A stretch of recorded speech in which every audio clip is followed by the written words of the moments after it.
Hey freight agents, are you tired of being held back? Since 2012, Tallgrass Freight has built a proven track record at the top-tier independent freight agent network, and we're just getting started. Here, our agents get the best of both worlds, the freedom to be true entrepreneurs paired with the full support of a company that has their back, uncapped commission, zero territory restrictions, and a world-class back office. At Tallgrass, you're never just a number. You're part of a network that values independence, celebrates success, and invests in your future. Whether you're a solo agent or leading a team, Tallgrass gives you the tools, transparency, and flexibility to grow your business on your terms. No corporate red tape, no micromanaging, just freedom, support, and unlimited potential. To join our team, visit tallgrassfreight.com/podcast. That's tallgrassfreight.com/podcast. Welcome to the Recruiting Stories Podcast, where we celebrate recruiting by exploring the stories of leaders and top performers by digging into their stories and understanding how recruiting has impacted their journey and their success. Welcome to the next edition of the Recruiting Stories Podcast. Find this camera right here. Thrilled to have Larry Hurt with us, CEO of the Bulkloads family of companies. Welcome, Larry. Thanks, Adrian. Thanks for setting this up. This will be fun. Appreciate you being here, man. So we've known each other for a few years now. You've been at Bulkloads for 4 years. We were just talking about that. Yep. 4 years. But you've been in transportation for how long? 10 years. 10 years. Yeah. Okay.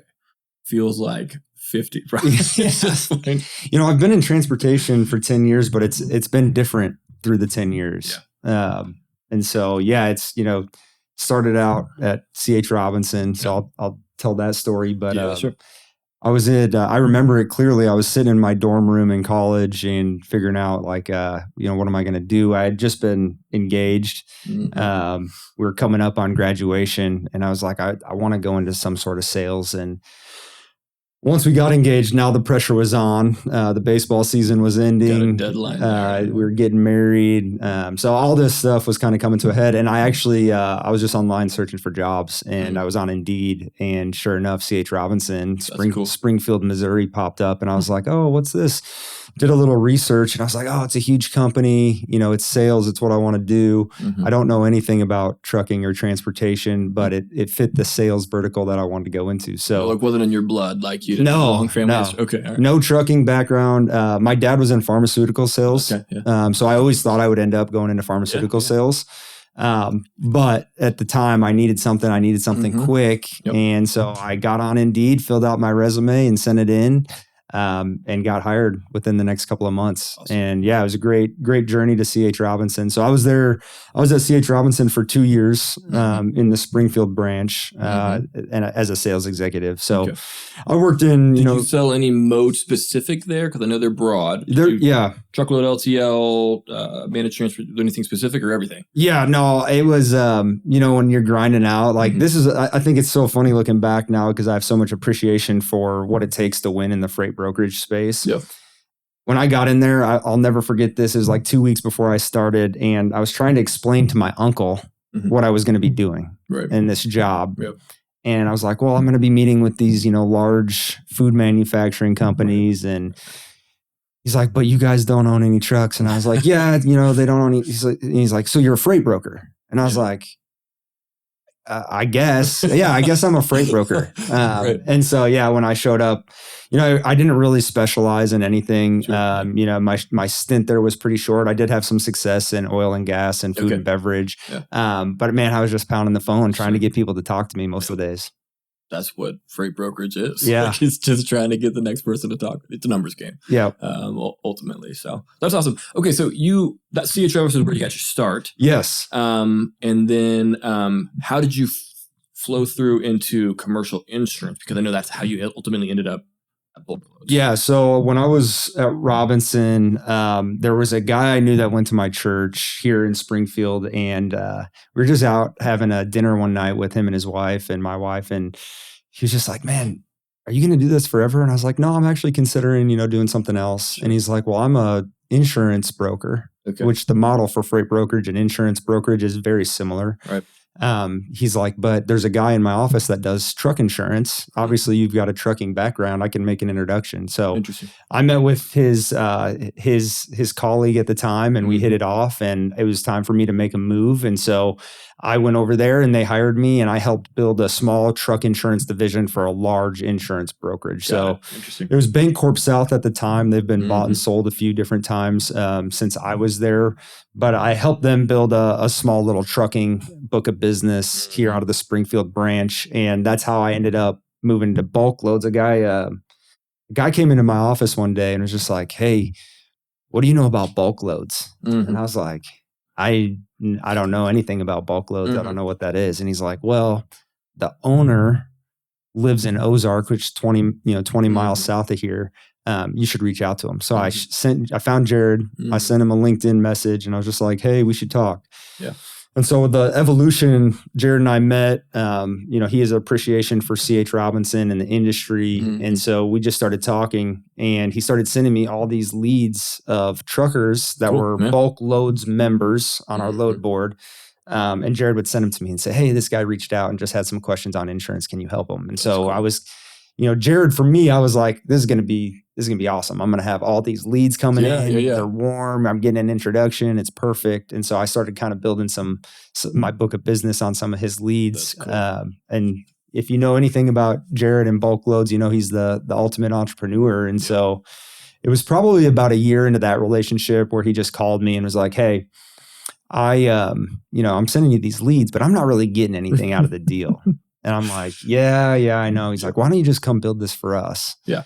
And I was like, no, absolutely not. My book of business at that point had kind of taken off, and I was doing well. Yeah. And so I was like, no, I'm good. And so there's probably about another 12-month window that went by, and I'll just talk about confidence real quick because this is important to my story. But at the time he approached me, I had never done anything entrepreneurial before. And so when you're an insurance producer or, a freight broker that owns their book of business, it's a simulated entrepreneurial game, right? Like you're getting paid on commission.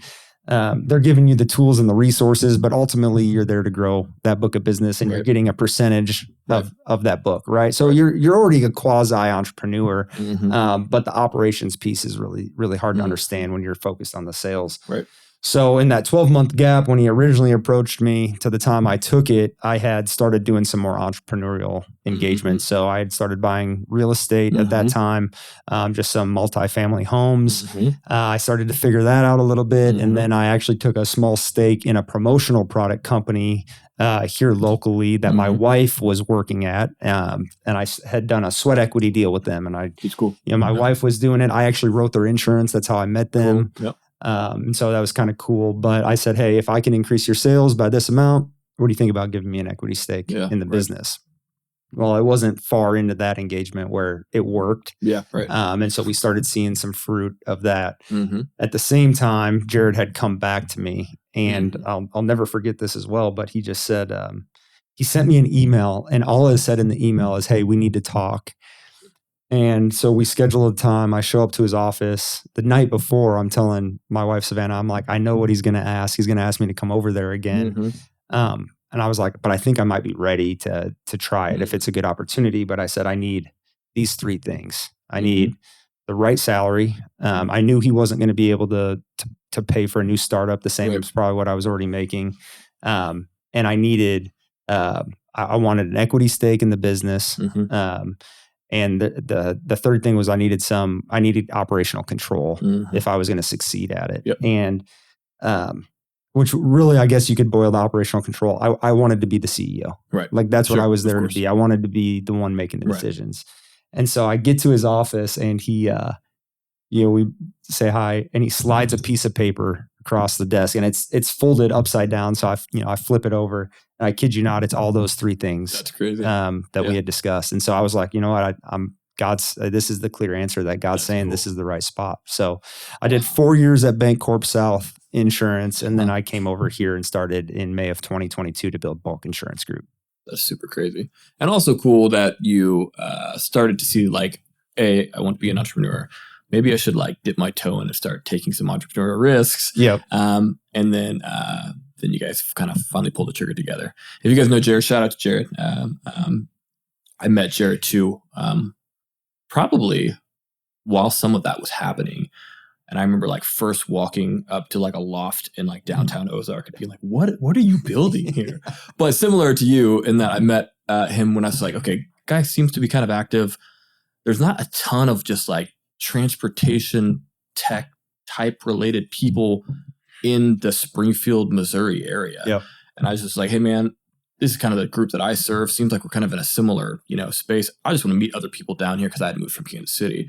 And I was just relieved to meet like there's someone else doing, at least serving a similar group of people to me. And that was a relief. And it's been great to know him since then. And obviously you through that too. Yeah. So, but that's okay. That's also an incredible story of how you guys even got there. So you had kind of like leads, you had know-how on like how to start the like commercial insurance side of the business, but still kind of a massive risk to be like, all right, I'm going to leave what I know, which obviously, hey, I'm doing pretty well. Like could have just rode that out. Life's good and moved on, but said, hey, I'm going to build something bigger. But like what in you said, hey, I want to be a part of, what about Bulkloads, I guess, as well, makes you say like, man, not only is there an opportunity, but there's people that I can help like pour into and build and develop. And I want to talk more, I guess, it leads me to culture, right? Because you guys have built an incredible culture here. Yeah. I've seen that in the people that you guys have hired. I've seen that in the people that I've been around at your conferences. So talk a little bit about that. Was that part of it? Tell me, I guess, about how you got there. Yeah. So it's been a crazy ride. So Bulkloads, first of all, if you meet somebody who's on fire and passionate about what they do, you automatically want to latch onto it. And when you meet Jared, you see it, right? So I think partnership is a huge reason why I was like, this is a quality partner. So that's, first and foremost, I was really engaged. I also understood. So for those that don't know, like Bulkloads, we are the largest load board for the bulk freight industry, right? So if you're in the freight brokerage industry, you know about DAT and truck stop. Yep. If you're in the ag space, so you're hauling ag commodities, it's Bulkloads. Right. And so I understood what the product was really early. Once I met Jared, I was like, oh, this is, when I was at C.H. Robinson, if I couldn't get a load covered, it automatically went to DAT. Yeah. Right. So I understood the way his product worked. And so that was really compelling I didn't know all the nuances of it, but I understood why a broker, carrier, or shipper would get onto Bulkloads and pay a subscription fee for it. So I had some domain knowledge, I guess you could say, about the product. I think the other thing is when we're consistently building, and I think that's really attractive, is you have these companies, and we see it all the time, we call them legacy companies, right? They're companies that have been around forever, large organizations, but they don't continually build. And typically an incumbent comes in and is able to win some business from that. And so I love the entrepreneurial mindset that we have at the company, which is let's build great products that actually serve our markets. And we don't need to be everything to everybody. We're not out there chasing general freight. We're very niche. We stay in our niche, but we serve that niche really, really well. Yeah. And so that's been really fun to be a part of. When I came on, there was 2 companies. So we had Bulkloads, the load board. We also had Smart Freight Funding, our factoring arm, which is up in Omaha. And then they had started tentatively building our transportation management system. And so when I came on in 2022, it was ground zero. I didn't know how to get insurance licenses. This is one thing I'll also never forget is, when you work for a large corporation, they handle all that back end paperwork for you. You sign up, you fill out your employee agreement, and you really kind of just get to work. And when it's sales, that means you start prospecting and making calls. What I didn't know was, insurance is heavily regulated and there's state and federal requirements that you have to jump through. And so when I got to Bulkloads, like about a month before, I started really researching like, who do I even send this paperwork to? Right. Yeah. But what I'll say is, there's tons of resources out there. Yeah. And so I had spent a lot of time online just researching it all. And then I just started started making the calls to the right Just taking people, steps. submitting paperwork. I was a licensed insurance agent already, Mhm. which you have to be licensed to sell insurance. So I was able to transfer my license over to the new entity. Cool. And so You some fall of on all your that, face at all in that process, like where you're like, I mean, like that you can share, I guess, like where you're like, Yeah. oh crap, like I totally hit a wall here. oh yeah, I'll never forget this. So much like freight brokerage, insurance brokerage, you're only as good as the insurance companies that give you contracts. Right. Yeah. So that's one of the hardest parts about truck insurance as a startup is it's really hard to get the best markets that you need, right? Mhm. So if you think about who are the large insurance companies playing in the truck insurance space, there's not many of them. Mhm. I'm really grateful that I had that experience previously because Mhm. the relationships can transfer. Right. So you have to go through some compliance and figuring that out. But at one point, I'll never forget this. I got a Progressive contract. Progressive, I sent all our paperwork in, and Progressive's like, "Great, you've been appointed." Right. It's like, awesome. That's our first one, right? Right. And those that don't know, Progressive is the largest truck insurer of fleets with less than 5 trucks in the country. Right. They insure a large swath of them. Love them or hate them, they insure a ton of them. Right. So I sent in all the paperwork, and we submitted trying to get a quote from them, Mhm. and they sent back, "Hey, you have all your state licenses, but I don't see that Bulk Insurance Group as I had my individual license." Oh yeah, yeah, right. But our entity did not have Yeah. an insurance license. And so after we got the appointment, I went back and I was like, oh crap, God. I knew I needed a license, but the entity has to also hold a license. Yeah. So that was one spot where I got a little bit tripped Sure. up. The good thing is it's a pretty quick fix. Yeah, So it that's wasn't good. a big deal. But yeah, there's lots of stuff like that came up in the beginning. Stresses me out thinking about like my first year of business in the recruiting industry because I don't know, it's less regulated than something like that. But when I was a financial advisor for a while, Yeah. And it was like crazy regulated. So it was like great on one hand that I was like, okay, that was my previous experience of like a little bit of entrepreneurship, was kind of in that world. But man, you also were just kind of like, well, what can I do and what can't I do? Right. And yeah, definitely some, dumb moments getting started. But you got to do it. You just got to get one foot in front of the other. And That's right. Keep on rolling. So. And I never made that mistake again. We went out Yeah. and we got all of our entity licenses for all the states that we were operating in. So it was a pretty easy process, but it was funny. Yeah, those are the things that you just don't know until you get into it. And you guys are all over the country at this point, right? Yeah. How many states are you guys in? Yeah. So for Bulkloads, we serve all 48 states. Okay. We've got members in every single state. For our insurance group, we're in about 35 different states. If you think about Bulkloads and our clientele, we're heavily concentrated in the Midwest because that's where most of the grain grows. Yep. And so that's where most of our client base is going to be in the Midwest. We do have some large pockets in California, Makes sense. in Georgia, some up in the Northeast, and then Texas is a huge state for us as well. Okay. But yeah, all of our companies are, nationwide for the most part. Insurance is a little harder. Mhm. You kind of got to pick and choose what states you want to operate in. This is a funny one is Jared made the name of Bulk Insurance Group. So he built the entity before I even came to work here. Right. The word group, you're not allowed to have the word group in your name to get a California license. Of course not. Of course not, right? So Thanks, we don't California. hold a California insurance license, and we don't write any business in California. So there's some nuance on the insurance, but from our technology and our factoring business, yeah, that's all 48. That's crazy. Okay, so we've talked a lot about insurance. How did you end up leading the whole group? Tell me a little bit about that process. And then for those of you who are like just listening and not watching, Larry's a handsome young guy. So young leader. Yeah. I'm curious about that just because similar age, like what's it like leading a group as a younger leader? Like I don't get to talk to as many leaders who are younger, but also still leading. And so I think that's an interesting challenge. So tell me about that process. Yeah, for sure. So insurance, we were about 2 years into insurance and it was like, okay, this thing's taken off. We've got a lot of growth. We've staffed properly. We've made a lot of mistakes that we fixed. And so the path on insurance started to be like, okay, we know it's viable. It's working. We'll pass about 25 million in premiums this year. So we're a nice size trucking agency. And at that point, we had a product, Bulk TMS, right? That's our transportation management system that was really struggling and struggling from a lot of different areas. But we were struggling to find the right people, and we didn't know if do we have a product problem or do we have a people problem? Yeah, right. What is the actual problem? Why when we launched our factoring business did it take off? Mm-hmm. Why when we launched the insurance business did it take off? But TMS has been slower. Mm-hmm. And so we were trying to dive into that. And at that point, so Jared was running all of the sales for all the companies. And I had gotten insurance to a point where it was a pretty stable environment. I wasn't dealing with as many customers. I had given a lot of my book of business to some of the other producers, trying to get them on the right track. And so I went to Jared and I just said, hey,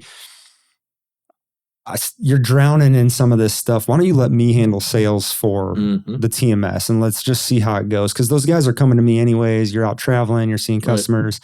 And he was like, yeah, let's give it a shot. And so I kind of put a plan in place that was just very specific about where I think we need to take the company, how I want our sales guys to approach these accounts.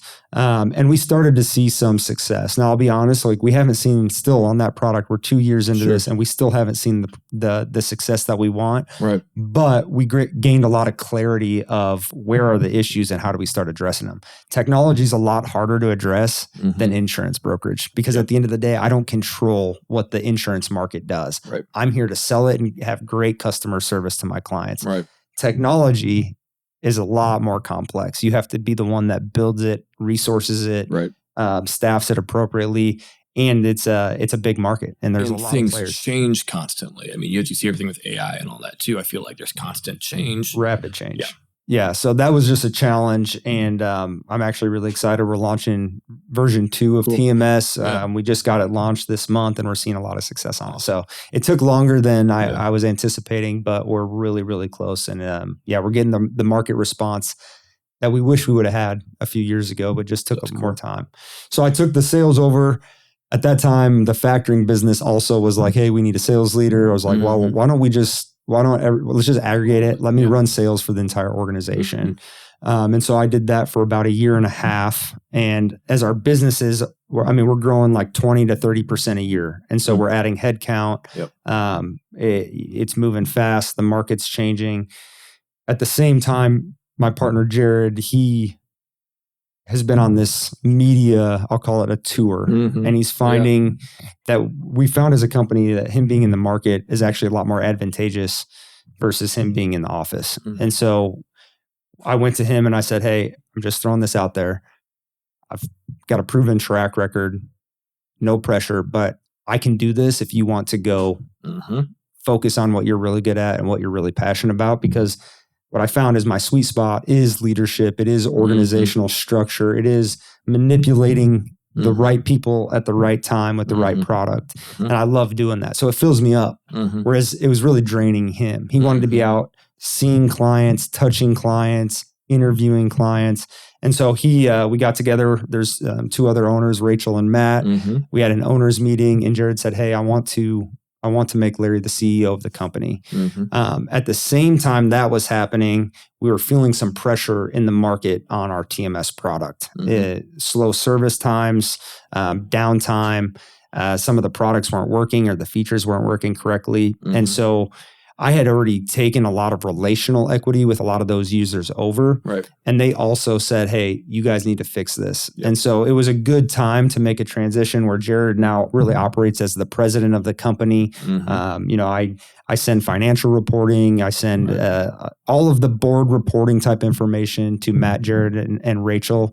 And I bounce ideas off of them. But ultimately, I'm the one that's now responsible for the execution. And so I think it's been healthy and hard at the same time. That's an incredible story. And for like young talent who is listening to this podcast, like I want you to hear what Larry said. And like this would be music to any leader's ears, is that as he was doing his job and doing a great job, he also said, hey, I found an opportunity. I found it to improve things. And he asked for the reins.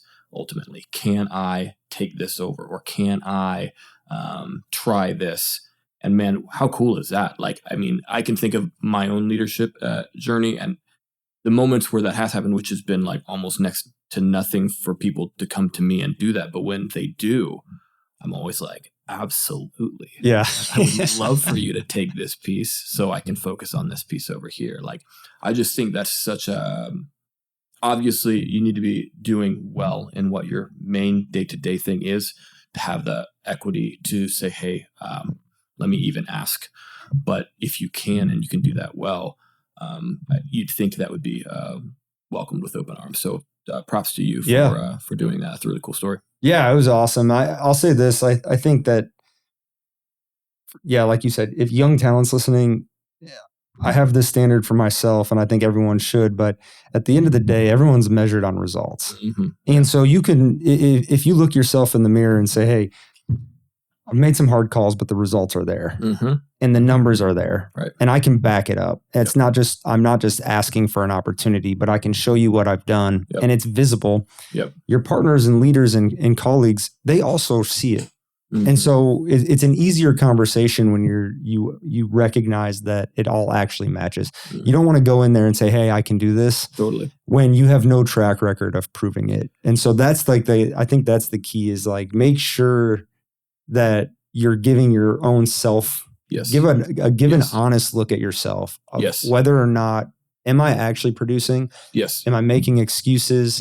Am I focusing on the right things? Have I proven a long track record? I mean, it took 4 years of me building relationship with Jared and Rachel and Matt to even have the opportunity. And that'll be one of the hardest things that you do in your career anywhere, is looking yourself in the mirror, because there'll be moments where you'll look at yourself and be like, I'm not cutting it. But to your point, this is advice I give often when it comes for interviews, right? Or writing a resume. Quantify your value. 100%. To your point, it's like, if I can quantify my value and say, here's what the standard was, whatever that was. If that's sales, here's the number of dials that I made, the process that I made, the quota, whether I attained that or I was above that. If you can't communicate that and you can't demonstrate that, well, like, why would I even have the conversation? But if I can say, here's how I did that step by step, and here's how I would translate that to this product or service, or, man, you get a high chance that I'm going to say, yeah, I really want to give you that opportunity. And same for whatever the role is, be it account management, be it IT. Like, you have to quantify the value that you've created for the organization. You have to think like an owner. 100%. And for me, that's always the thing I'm looking for, is like, how can you make my life better? That's exactly right. Make me more money? Can you save me money? Can you, find talent, retain? Got to find something in there, right? One of those few things. So anyway, that was gold. I think that was really, really we always joke, sales is so, I love sales. Like I love sales because it's so quantifiable. And actually what I've learned is the operation is a lot harder to quantify. And so sales is really easy to measure, and so we like it. But as an owner of a company, and this has been a big mindset shift for me personally, is, I think as employees, a lot of times what's hard is you start working of, what can I get from the company? And really what a good leader does says, what can I give to the company? And if you have people that you work with that you trust, they'll recognize it and they'll support you, and you should be rewarded for that, either through monetary assignment or through leadership opportunities. But the goal of each individual person of a company is, can I drive revenue higher, or can I reduce friction and drive down costs? Those are the two key indicators. So when we're looking at talent, and we've got amazing talent, I'd put our team up against anybody in the country, and you can put my stamp on that. That's what we're looking for. Right. Who are the top performers, and what are they doing, and why are they doing it? And so if you can start to understand each individual role and where those opportunities lie, I mean, you could be the new person, but if you understand that the opportunity here to drive down costs makes sense, and you can act on it, people will take notice. Absolutely will. And it's interesting to hear you say that kind of in your seat, because that's important to you when it comes to, obviously, it sounds like recruiting and retaining talent, promoting talent. I've talked about this with my wife before. She doesn't totally understand, because I think I can see it from your roots, because if you guys don't know, Larry was also a student athlete as well. And I'm competitive. So sometimes I'll say or do things that my wife's just like, relax. And I'm like, sorry, like, I'm used to that.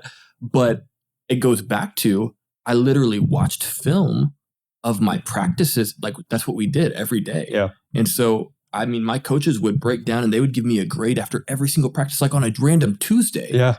And so I was like, to me, knowing the data is just part of it. Like I have to look at that to know if I'm succeeding or failing. You know, obviously it's great when you are winning, but it's like, I'm not doing that just to be like, haha, look at me.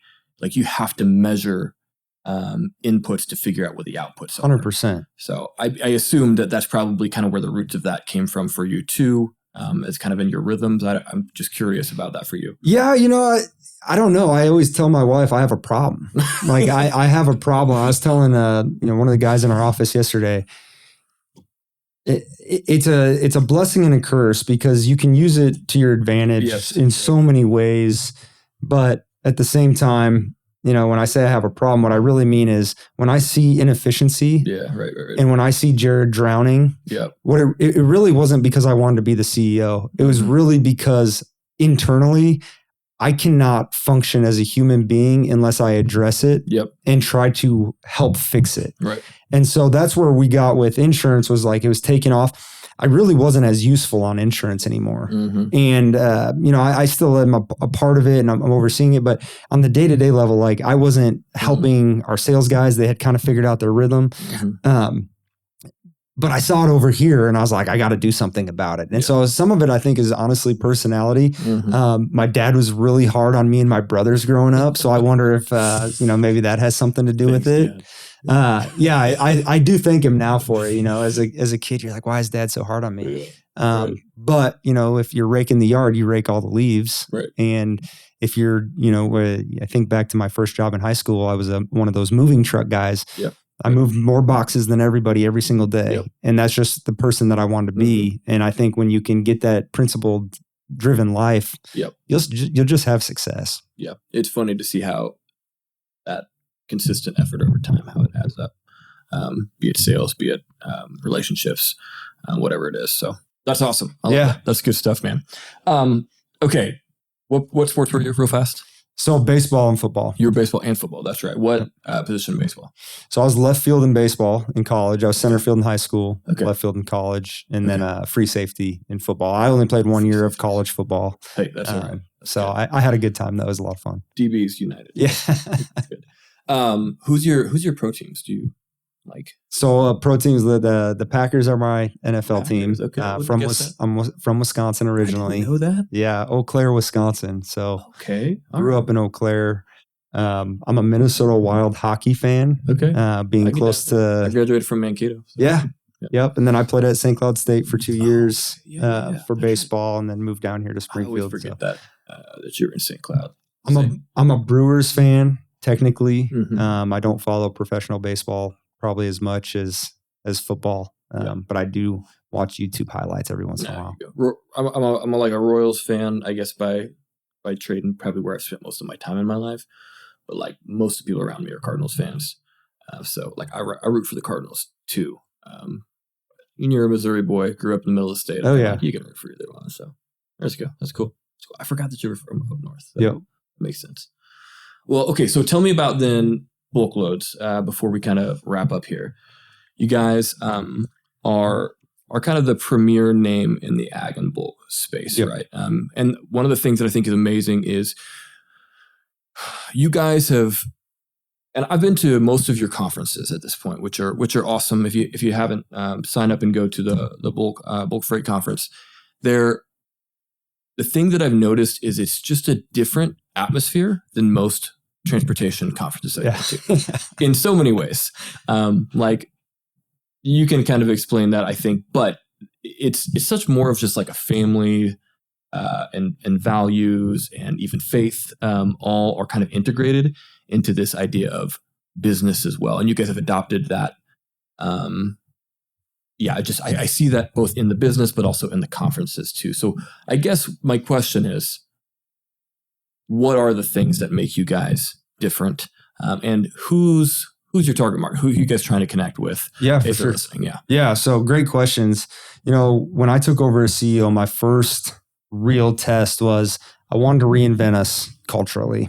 And what I mean by that is, we had grown when I took over. When I first started at Bulkloads, we had about 7 employees in Ozark, and we had about 20 employees up in Omaha at our factoring division. Today we're sitting at about 85 between all of the companies. Full parking lot, by the way. Full parking lot. Yeah. Hard to find a spot.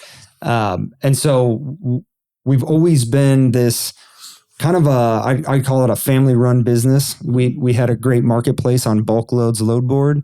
We had a great factoring company, and then we had done some fun side projects that hadn't hit yet, like TMS and insurance. The goal of where we're leading is to be one unified platform. So right now I shouldn't say right now. In the past, we have been siloed from a tech perspective. We were this load board. We started as a load board, so a technology company, but our factoring business was our largest enterprise. Right. And then insurance really started taking off. And so what really happened was our technology was really there to serve our service businesses. And that's great. And I think that's relevant. We're going to continue to do that. But what does the market think of Bulkloads? Well, they think of us as a technology company, but we weren't actually operating like a tech company. We weren't adding new features. We weren't rebuilding with the latest, greatest AI tech stacks. I mean, you can name the list of things that we weren't a tech company. And so my goal was day one, hey, we're a tech company from here on out. Right. So we're going to act like a tech company. That means we're going to, when we're looking at budgets, we're going to allocate a lot of capital to building great technology. And so that was kind of day one cultural shift when I came in was, hey, we're no longer a service business and a mom and pop. And like we are, and we're always going to act that way, but we're also going to shoot for the stars here. And we're going to bring in the best talent that the market has. And we're going to hold them really accountable. And we're going to see if we can actually build a great company. Yeah. And so instead of just building a lifestyle business, we've made a transition to build a great company that's in the market by building great tech products. And so since this last 9-month run, we've redone our whole transportation management system into a new tech stack. We've bundled our load board with our TMS with interconnectivity. We've also bundled in our factoring company within our TMS for quicker invoicing. And so that way all of our systems are talking. And so I always say this, and people in this office probably get sick of it, but sometimes you have to tell yourself you're something before you become it. Right. And so we're a tech company and we're going to start building the habits around what it looks like to be a tech company, because when our technology is great, it widens our distribution, and that distribution then flows back to our service businesses. So I really think about what's your top end funnel, invest in that. For us, it's Bulkloads. That's where we get the majority of our relationships are through people looking for loads. And why are they looking for loads? Because they need more money. Right. And so that's the market that we're serving it's agriculture, trucking, broker shippers and carriers that are looking for more opportunities to connect. And ultimately, they want to make more money. Right. And so we want to build products that allow them to do that. If our customer's balance sheet is healthy, our balance sheet will be healthy. Absolutely. And so the more products we can aggregate, the better off our customer bases is. Yeah, if you guys are creating value, you're creating margin for the broker, the carrier, the shipper, all the above. Yeah, so 100%. Awesome. So that was our first culture shift. And then I would just say, like, I joke around, but our chief technology officer, I met him at church. Our wives are super good friends. Yeah. The last guy I hired, he's now running enterprise sales for us. I worked with him at C.H. Robinson. So your network expands as you expand. Right. And if they were great at one point of their career, or you get an opportunity to, our chief technology officer, he had previously built a tech company, a very successful tech company. If you can find people that have done well previously, and you can get them to come over, they'll probably do well for you too. And so hiring top talent's been a key initiative for us. I agree.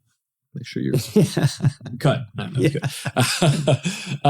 Obviously, no. I think when I think of just what I do in the recruiting world, that's a conversation I have with people so many times. Just like you're only going to rise to the level of your talent, and if you have great talent, if you're willing to hire great talent, you give them a great mission.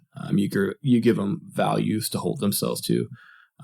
Man, I mean, that's the whole heart behind why I named the company Cover 3 is like, don't make it too complicated. Just like get good talent. Let them, run to the middle of the field, get interceptions. But that's good stuff, man.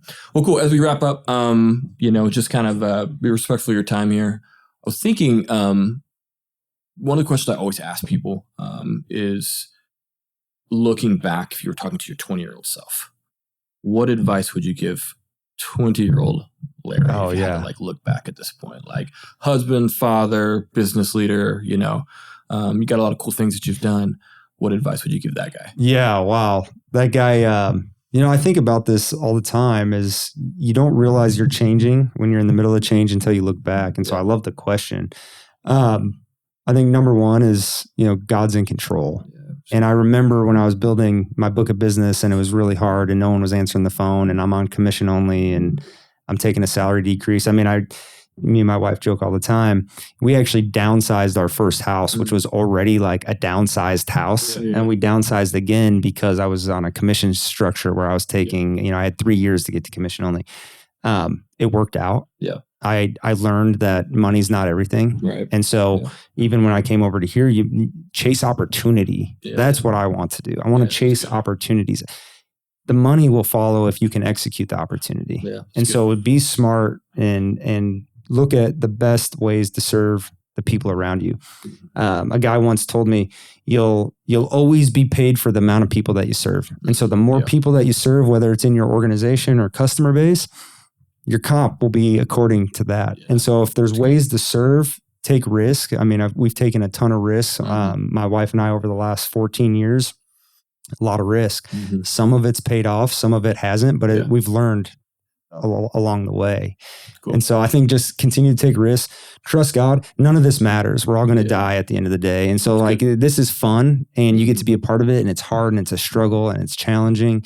But if you're not having an impact on the people around you, and not sharing your faith, it's really meaningless. So you're not going to die with the money. That's good. So I think it's just, you got to be faithful and be diligent and try to do the best you can. Give people grace, give yourself grace. I mean, that's a really hard one for, me and my wife is there's going to be times where, there's no balance. And I say this to young people all the time too, is like, what you figure out is work-life balance. It ebbs and it flows. Yep. There's no way to have a perfect balance, especially when you start adding kids to the mix. And so sometimes you're going to work 12 to 18 hours a day.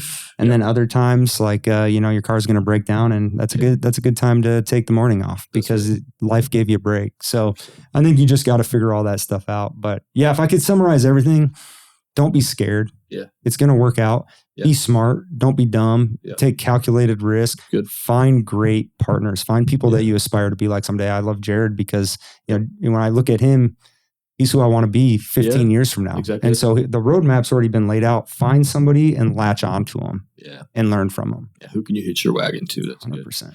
This on your point earlier, just about kind of like what matters and everything. There's I think it was Matt Chandler was maybe telling the story. He's a pastor. I think Baptist church down in Dallas, but it was basically, he said his kid one day came in, he was talking to somebody, maybe meeting with someone from his church. And he was like, "Dad, should I play with my trucks in this room, in the living room, or in the kitchen?" And he was like, "I don't care. Just don't break any rules. Don't get hurt. Go play wherever you want to." Yep. And he was explaining how so many times, that's the same case with God. It's you get to choose the dance floor that you kind of want to be on, that you want to play in, the room you want to play in.